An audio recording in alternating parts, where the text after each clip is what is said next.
Well, good morning, good morning, good morning. Appreciate you, appreciate you. Want you to know that there is an infinite source available to everyone.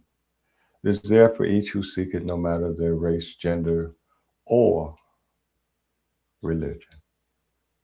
You can believe what you may, but you should know that the source of the universe is also the source of each of us. Therefore, the principle supporting the stars is the same principle supporting and available to each of us. I declare these principles as being my truth. And as I declare them for all. I want it to be known that I am open and receptive to this divine living principle. Father, Mother, God, I am grateful. This is my declaration. This is my truth. And as I accept it, so it becomes. And all is well and well indeed. Ah, the Sunday experience, practical spiritual living. And this week we're on the third week of the dynamics of intention. And this week we're looking at embodied intention, living from intention instead of reacting to circumstances. And I want to welcome you here to the Sunday experience. Is it a sermon? Not exactly. Is it a class? Not exactly. Even is it a lecture? Not exactly. It's an online live experience where spiritual principles become living practice, built for today, built for you, building together. And it's brought to you through Unity of Chicago South, a fully beyond walls, New Thought spiritual community. And I'm Reverend R. Ken, Senior Minister and today's guide, as we continue our series, The Dynamics of Intention. And we start off with a very simple yet transformative question.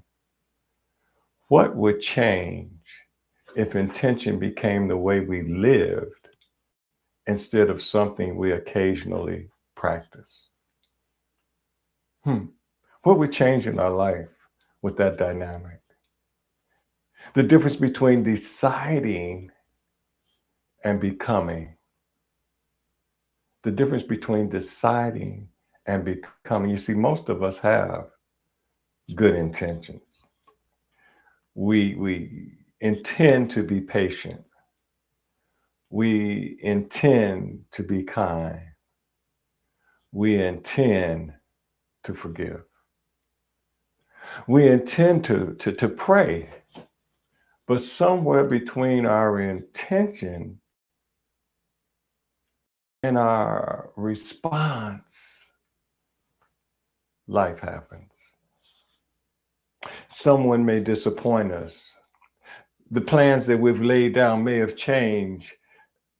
And there are times that our fear speaks so much louder than our faith. Embodied intention asked us to make a different choice. Instead of allowing circumstances to determine our response, we allow our deepest intention to shape it. Instead of allowing circumstances to determine our response, we allow our deepest intention to shape it. That is the movement from reaction to purpose. A new thought perspective from Emily Cady, the author of some would call the Bible of New Thought, Lessons in Truth, if not the Bible, the primer. She wrote this: to know truth, you must live truth. To know truth, you must live truth.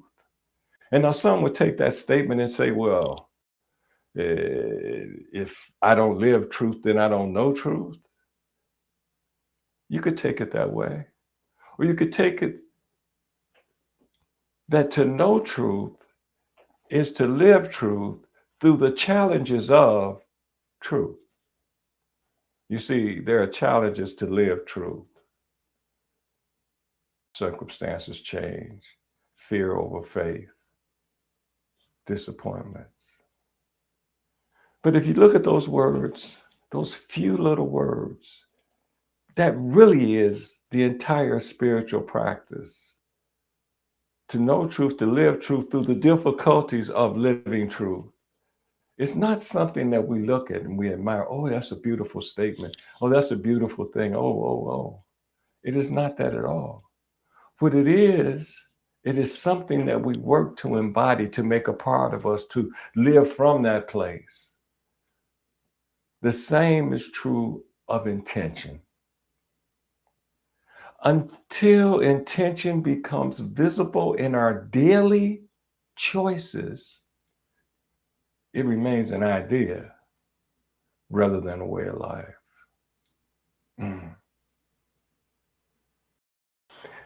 Howard Thurman provides us with this profound insight.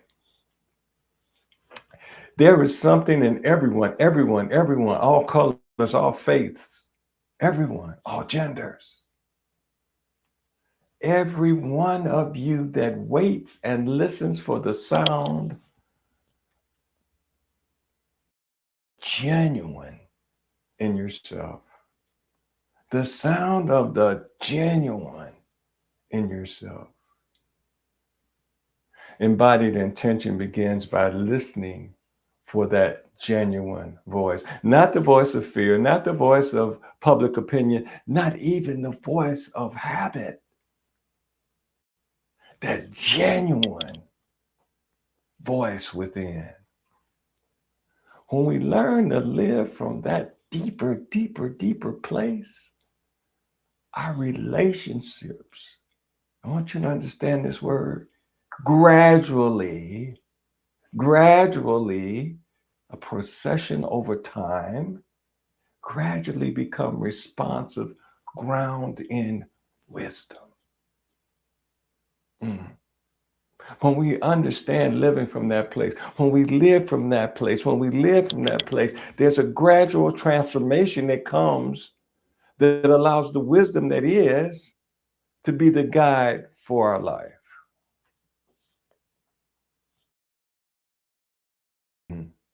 Dao Ting Chang reminds us, the master does not seek fulfillment, not seeking, not expressing. She is present and can welcome all things. I was playing a game of Mahjong the other day.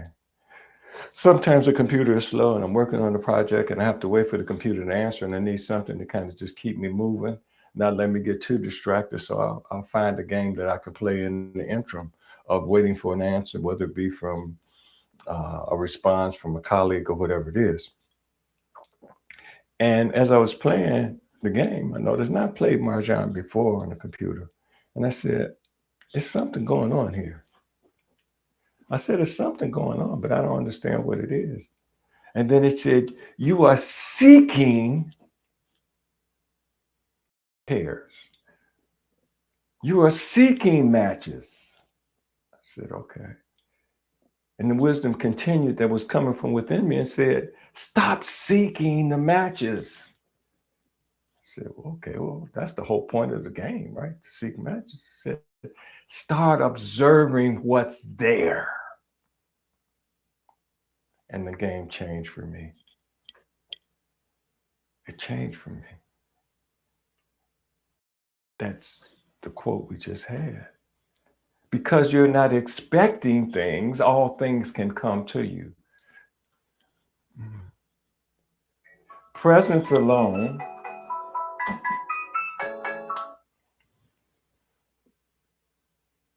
is one of intention's greatest expression.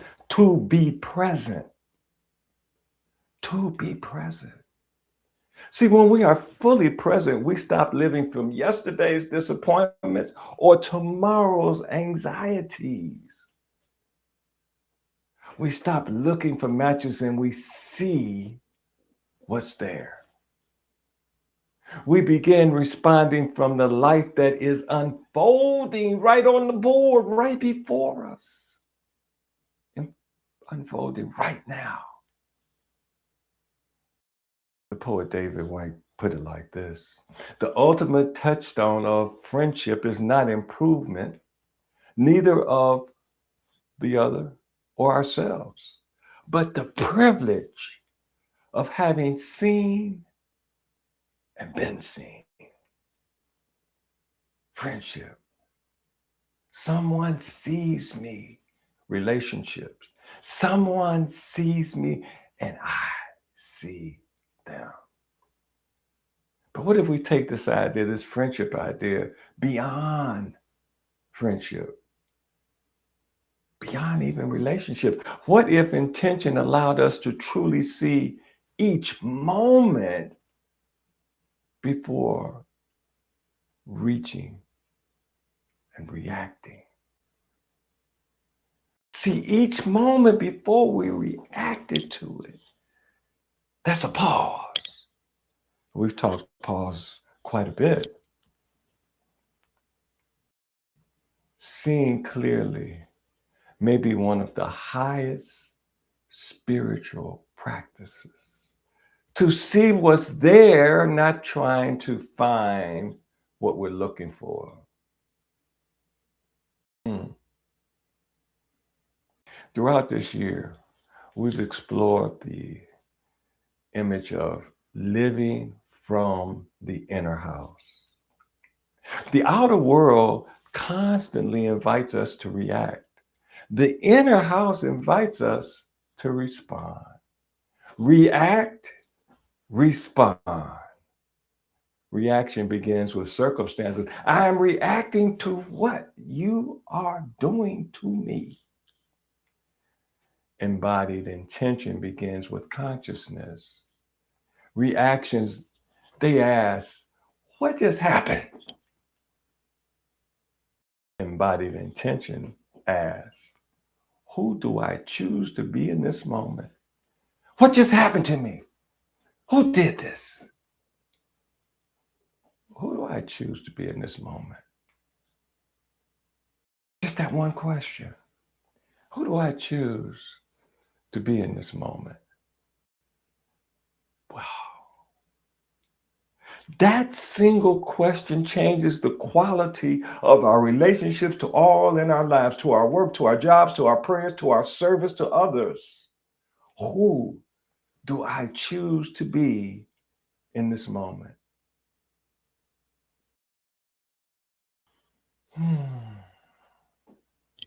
So how can we practice this? How can we input it, implement it in our lives right now on a level of every day? Because that's what practical spiritual living is all about. Before we respond to an email,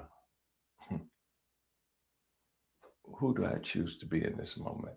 Before entering a meeting, early or late, who do I choose to be in this moment? Before beginning a difficult conversation,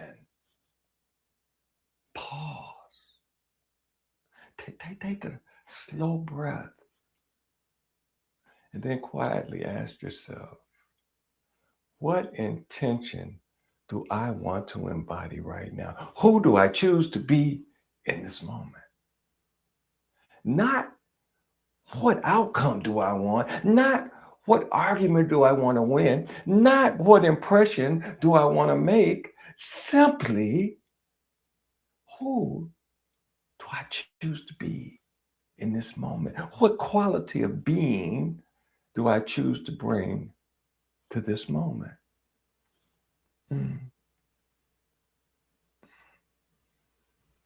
And those of you that have traveled with us and understand that we do something here called a soul Inquiry, and the soul inquiry is basically asking that inner part of you, asking that wholeness in you, asking that wisdom in you, asking the deep within consciousness, some call the Christ consciousness, to answer you. But we understand that once we pose the question, we take our hands off, we release it, and allow the answer to come through us. And I invite you to this week's soul inquiry. Where in my life have I been reaching out of habit instead of responding from intention? I'm looking for a pair. I'm looking for a match. I'm looking for a match. Where's the match? Where's the match? Where's the match? What's on the board? What's on the board? Let me see the board. Let me see the whole board, right? And then pose to yourself, if I truly trusted the divine presence within me, what intention would I embody this week? If I trusted that God within, if I trusted that power within, if I trusted that divine presence within, if I trusted that Christ consciousness within, if I trusted whatever name I want to give it, what would be my intention going forth just this week? Understand this. Embodied intention is not another spiritual technique. It is a way of beginning. It is choosing purpose before preference. Well, Reverend, what does that mean? My purpose, what is my intention? What is my deepest intent? Do I choose to be at peace? My preference, the easiest thing for me to do is just go off and get them off my back, to holler, scream, to shut down. To choose presence before impulse. To be present with your intention before responding or reacting. To choose love before fear. So much of our reaction, for many of us, is out of fear. We can list the various fears from here to there. Fear of this, fear of that. Fear because of this, because of that. But simply knowing that love responds a certain way. And if I choose to respond a certain way, then I'm living in that love consciousness. Understand that every day that we have on the planet, every day of life we have, gives us many opportunities, countless opportunities, to decide whether circumstances would shape our consciousness or whether our consciousness will shape the way we meet our circumstances. Let me say that again. Whether circumstances will shape our consciousness or will consciousness, be raised to meet our circumstances. Let's just pause on that and breathe that in. I choose to let consciousness dictate my circumstance, meet the circumstance. I choose to let conscious meet the circumstance. Now, I take it a step further and I say, I realize that the consciousness that I have has been meeting the circumstance. And so if I don't like how I've been reacting, it's about changing the consciousness. And I can change the consciousness when I can change that deeper intention. And know this, because I wish this for you. I wish it for myself. I wish it for all the world. May your intention become your practice become your way of living, and may your way of living become a blessing to the world. And so it is. If you can, stay around for Sunday Conversations. We are winding up our healing series with the practices of Joel Goldsmith. It'll start after a brief break between now and then. And, get a cup of coffee, get a drink of water. Just take a short pause. We'll be back in a few minutes. Until next time, this is Reverend R. Ken on behalf of Unity of Chicago South, online spiritual community, saying thank you for being here today.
Can't get on, huh?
Welcome back.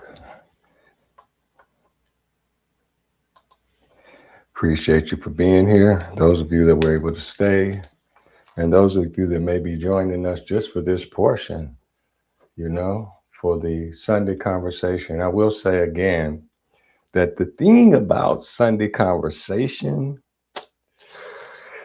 is what? It's about a conversation. So if you are on one of the social media platforms or anything like that, I encourage you to text and become a part of our text notification. Let me get that number up for you one more time. I know sometimes we miss it and we don't see it. So right there's the number. So I suggest you take it down, maybe write it down and text it. You could text it right now, or you can use it later and become a part of our announcements and reminders. And sometimes there are changes that are made.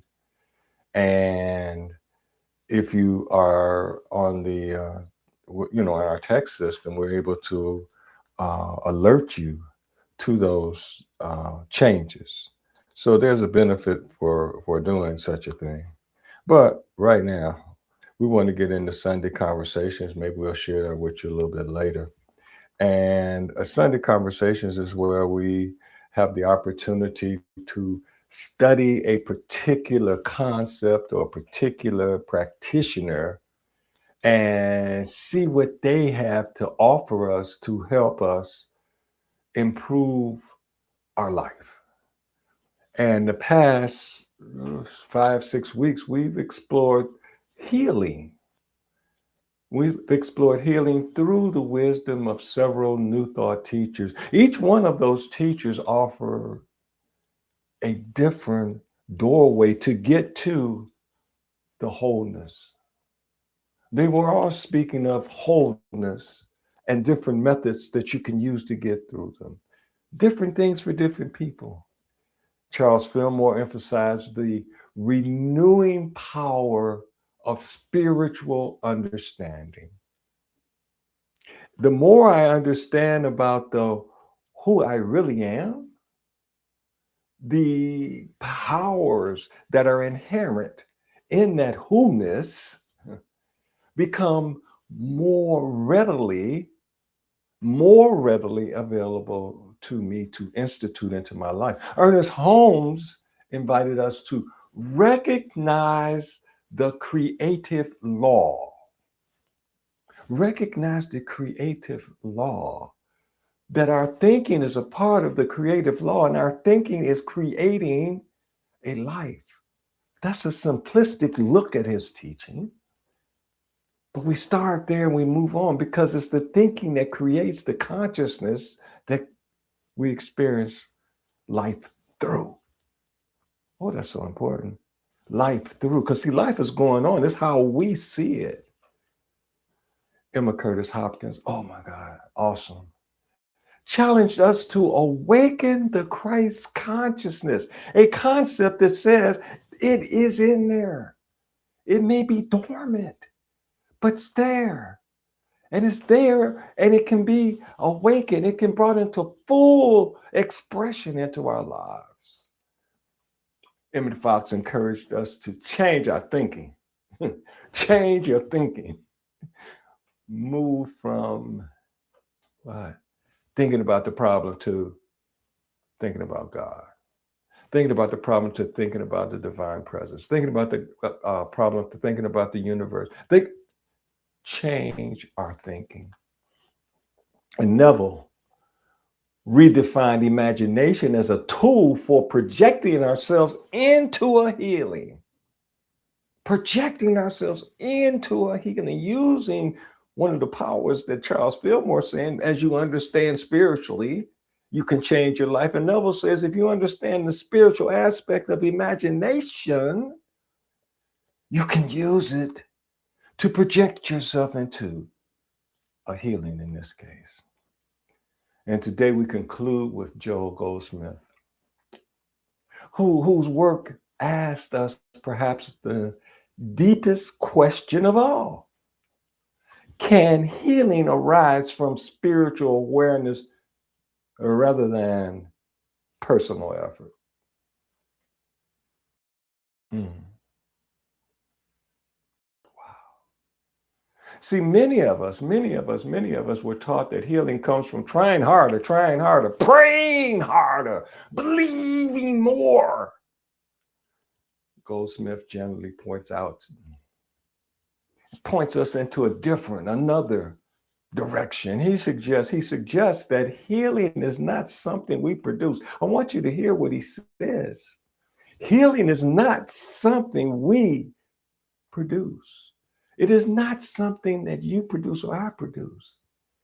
He says healing is something we awaken to. Healing is something that we awaken to. Now, when you look at all 6 of them, we are all hearing the same thing coming from different points of view, different perspectives. But it comes that healing is something we awaken within ourselves. He wrote, spiritual healing is the recognition of omnipresence. Spiritual healing is the recognition of omnipresence. What does that mean? In the midst of the issue, God is there. In the midst of the issue, the universe is there. In the midst of the issue, Christ is there. In the midst of the issue, the Buddha is there. In the midst of the issue, whatever we believe to be divine is also present. Wow, it's hard to go with that, River. See, I believe in good and evil. And if it doesn't look right, it's evil. And if it's evil, then my good ain't God. And my good comes from God. One of the fundamental teachings in our practice, New Thought metaphysics, is the fact that there's one power, one presence. And I've done this, I haven't done it for a while. I've done it, but I haven't done it for a while. And that is explaining to people, we're using a very, I call it a pretty basic example, pretty basic. And I take a sheet of paper and I want you to imagine a sheet of plain paper, copy of paper, copy of paper. And if we take that copy of paper, we say, this is symbolic. This is symbolic of God. This is symbolic of my source. This is symbolic of universal vibrations. This is symbolic. Okay. Because most practices say that God's everywhere present, right? In some form or matter. Don't beat up on me for the definition that you might have of your source. I'm not trying to change that. Okay. So this is it. And I would take it and I would say, so if that divine source of you, if that divine source of you,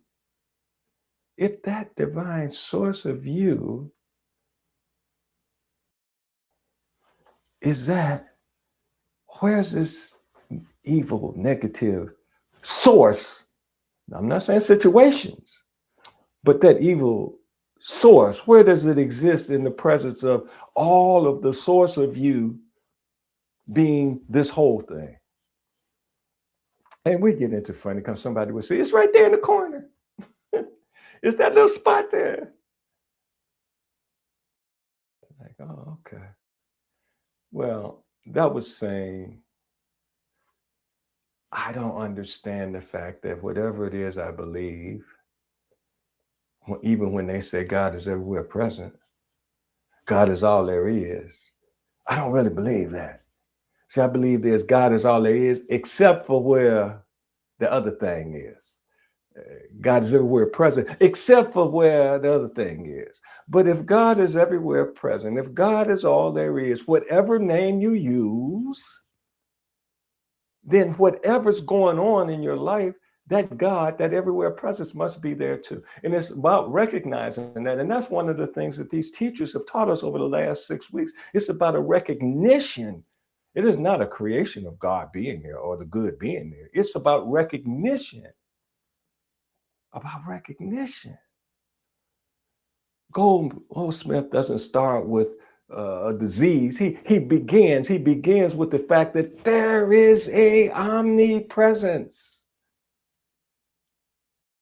not a fixing presence, not a changing God. Awakening to God is what we're talking about. Awakening to God, awakening to the source of you, awakening to whatever name you give it, and allowing all of the power that it is to flow through you into your experience. Wow. Does that make a difference? Does it make you feel a little different? But the Bible says, hold it. Is God greater than the Bible? That's a question I would ask too. Is God greater than the Bible? Is your source greater than the Bible? Is your fill in the blank greater than the Bible? Any of your scriptures, is the source of you greater than the scriptures about the source of you? I don't know, but it's written. Is God greater than a written word? Is the blank greater than a written word? I didn't think about it like that. It's okay. You see, it is not about beating anyone up because they don't see this or that. It's about bringing the light to whatever degree it can be brought. Question for today. And again, we're working on developing this opportunity for the interchange. And so I continue to say, hey, log on call into the text number. That's that 564 number, 234-2890 number. Text in so we can keep you abreast and so you can get involved in the conversation. Me talking about it is nothing. It's about when we can do the exchange. But until then, I will continue to pose the questions that are involved in learning this, sharing this, being about this, and finding ways to live it. What difference does it make if healing begins with awareness rather than effort? Think about that. Think about that. If I put my effort into understanding that the allness means right now, the allness means right here, the allness means in this situation, the allness. Now, how do I see the source of me? There was an earlier saying, and there's a little kid, and the kid would come on the commercials and say, God don't make no junk. God don't make no junk.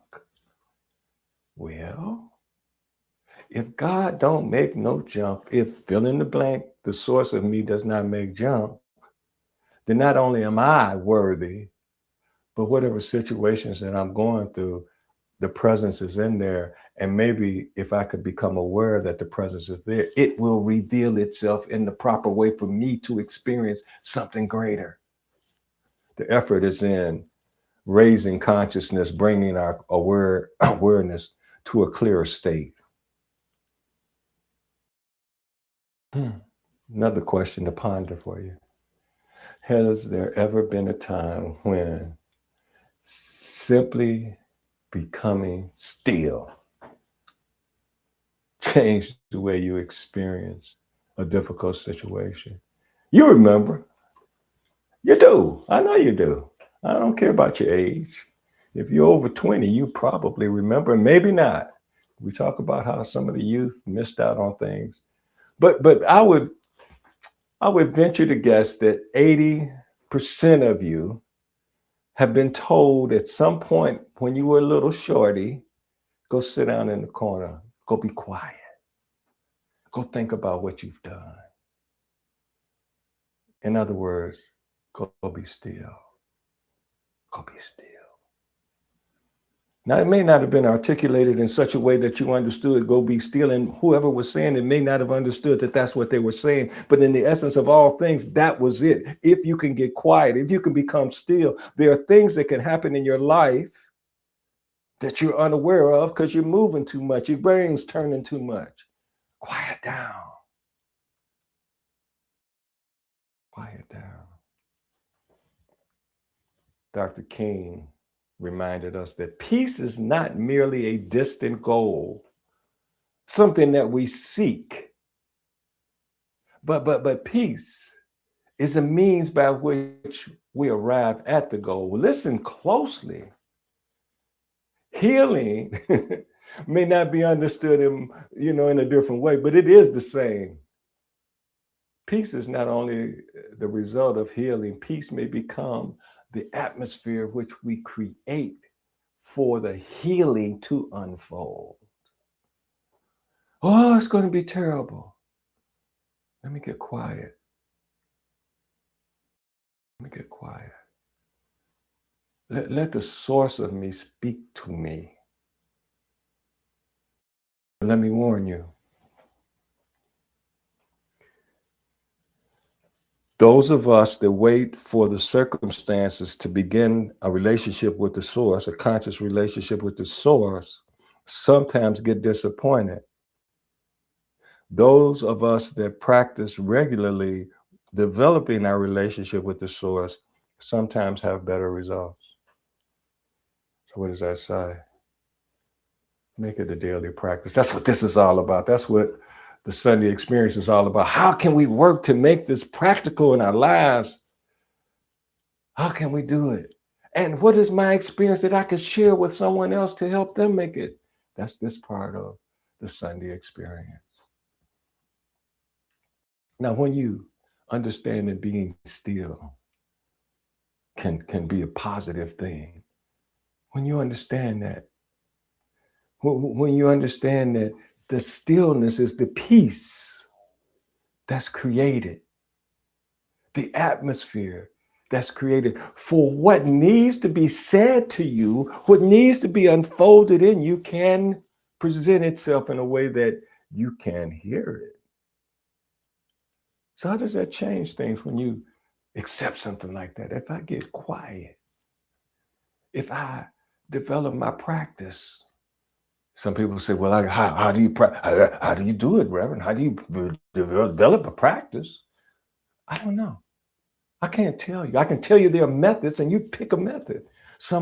There's a method that says 5 minutes before you move. Take 5 minutes, meditate. You're making a connection. I'm trying to think if it was Goldsmith. I think it might have been Goldsmith. No, it was Master Eckhart that said, your prayer can be, thank you, God. That's it. Thank you, God. There are methods. Find your method for conscious connection because that's what it's all about. The Persian mystic Rami, wrote that the wound, listen carefully, the wound is the place where the light enters you. When you think about a cut, they seal it up, right? They stitch it up. They put Band-Aids on it because they don't want germs to come into the wound. That's metaphysical. That's metaphorical for us. The pain of whatever it is a way for the light, the divine light to enter you.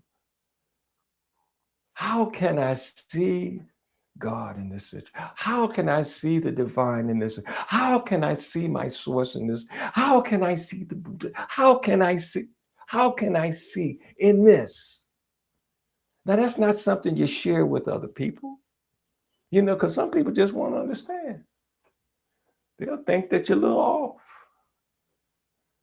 Reverend Dr. Johnny Coleman would say, would say, everybody can't heal themselves. Some people just need to go to the doctor. And let's take it a step further. Some people make connection with the higher self and it directs them to the correct doctor. The pain, the place, the situation is an opportunity for the light to enter you.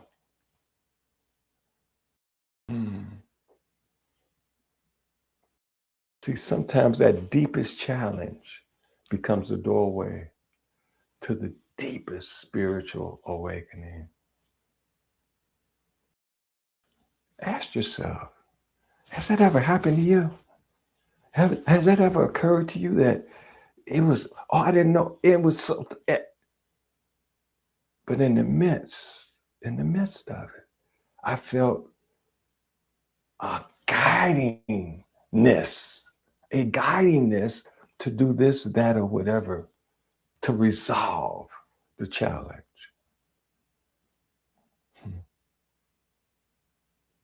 You know, James Baldwin observed that, and you may have heard this before from us, not everything that you face can be changed. There's some situations,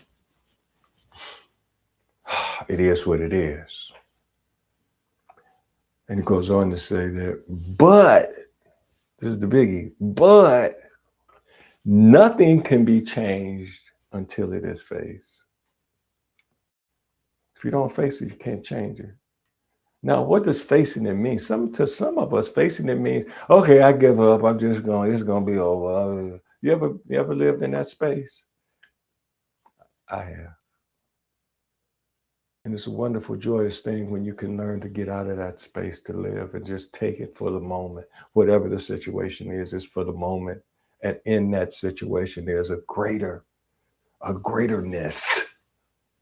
What does that greaterness mean? There's a greaterness than what I'm seeing, because greater is within me than the situation. So in the situation, there's a greater than there. Can I look for the greater than? Or can I just calm myself, be still, and let the greater than and reveal itself? Goldsmith never suggested ignoring appearances. You know, that's not part of our teachings. It is perceived by many as a part of our teachings, but it is not a part of our teachings. And what Goldsmith suggests is refusing to give the appearance the final authority. That is part of our teachings. You see, there's a difference between healing consciousness. It looks honestly. Healing consciousness looks honestly at life, but then realizing that spirit, that higher power, whatever you call it, always speaks the final word. Wow. I trust that even though our conversations haven't been robust and lively, that they will. But more than that, because that's my dream, right? More than that, my job, my mission is to share the information that someone can pick up and use, whether they are involved in this conversation that I want so badly, or it's just time for them to get a nugget that they could move forward with in their lives. So I'm grateful for the opportunity to share on any level. You see, it's not just my level, what I want, but the greater. I have to see too, it must be a nugget in there of what I'm doing, right? So if anyone can pick it up and say, you know, this will help me get through this day or this moment or this situation, then that's a blessing to the universe.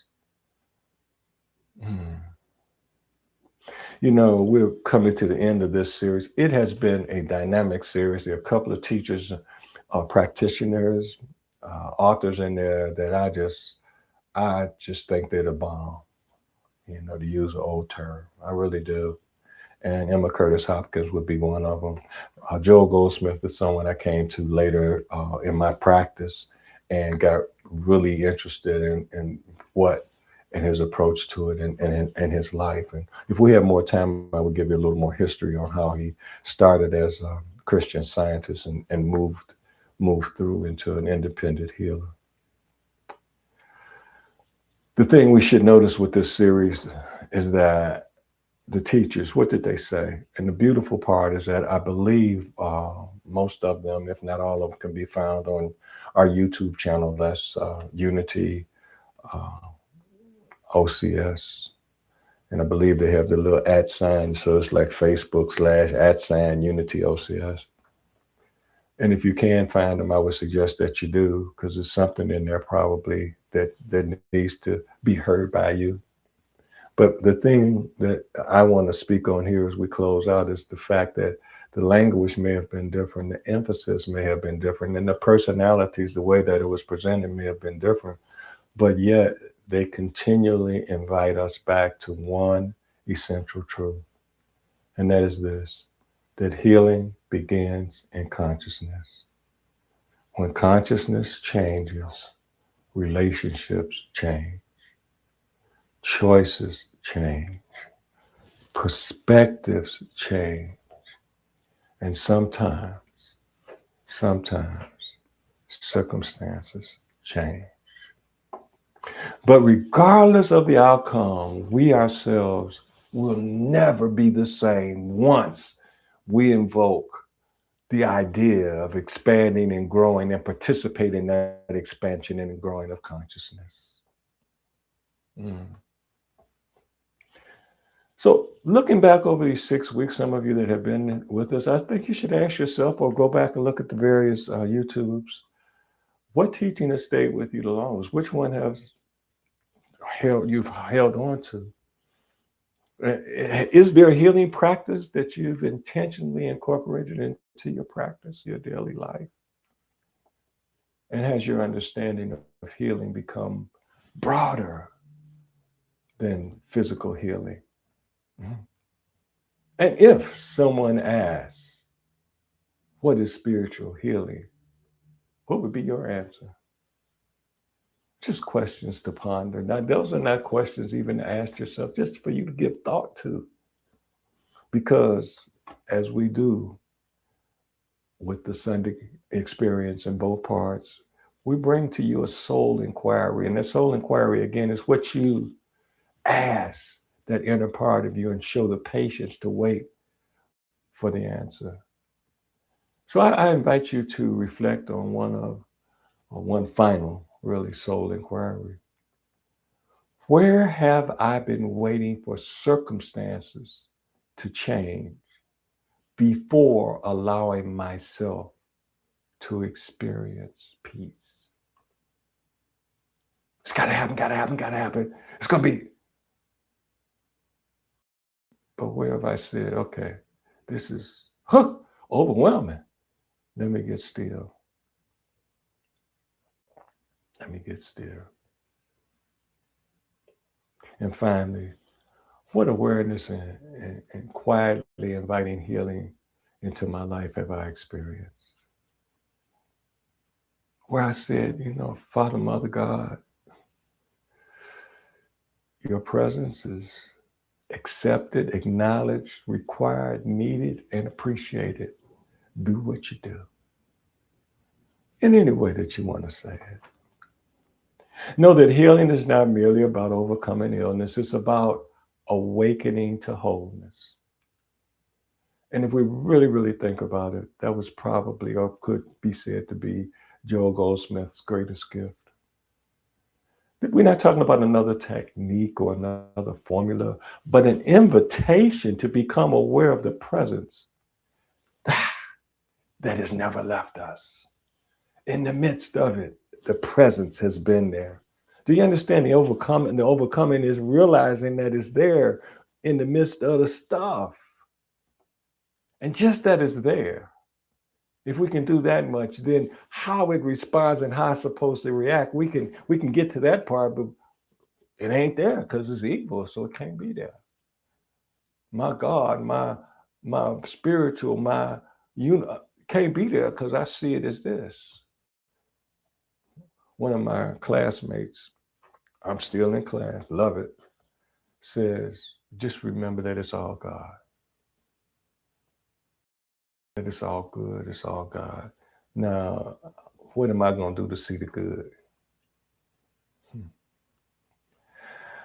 Wow. I want to thank you wherever you are, if you, again, live or you're catching the recording. I want to thank you for walking this journey together, because I know wherever you are and however you got this, it was meant for you to get it. And I say to you, may the awareness we've explored over the past weeks continue to deepen in your heart and in your soul, continue to guide and continue to heal. And more than anything else, I want to thank you so much for being a part of this Sunday experience.